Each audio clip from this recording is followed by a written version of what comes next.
kung lahat pala tayo honest, o marami pala tayo sa atin ay honest, why is the Philippines often, or if not all the time, why is the Philippines always ranked as one of the most corrupt countries in the whole world? Yan, sagutin niyo ako niyan. Nagpapakalinis kayo? Aba kung malinis pala ang mga opisyalis natin at malinis pala sa buong bansa, eh bakit palagi tayong nililista ng Transparency International as one of the most corrupt countries in the world? Magtitinginan tayo? Sino kaya dito? Yan ang unang punto ko. That is the problem with this country.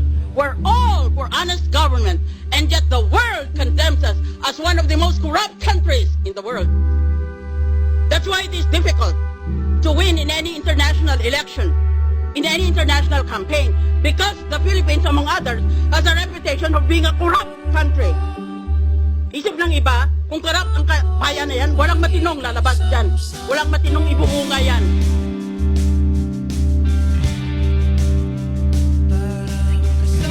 Bawat sabay sa inyo, walang sala, tungkol sa SALN. Bigyan niyo ako ng sapang buhay. Panginoon, bigyan mo ako ng sapang buhay at imbestigahin ko lahat. Isa-isa. Dito sa Senado, sa House of Representatives, tignan natin. Pati sarili ko, imbestigahin ko. Order, please. Ang daming loopholes ng SALN na yan. Ba't hindi kayo umimik noon? Ba't ngayon bigla na lang kayong so exercise about a loophole? Well, if that is the case, then let us all just put our assets in dollars and know the purpose of the SALN will be perverted or corrupted. That is true.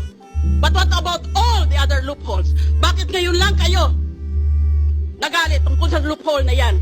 Bakit doon pa? Dahil yung iba sa atin, dinagamit yung mismong loopholes na yon.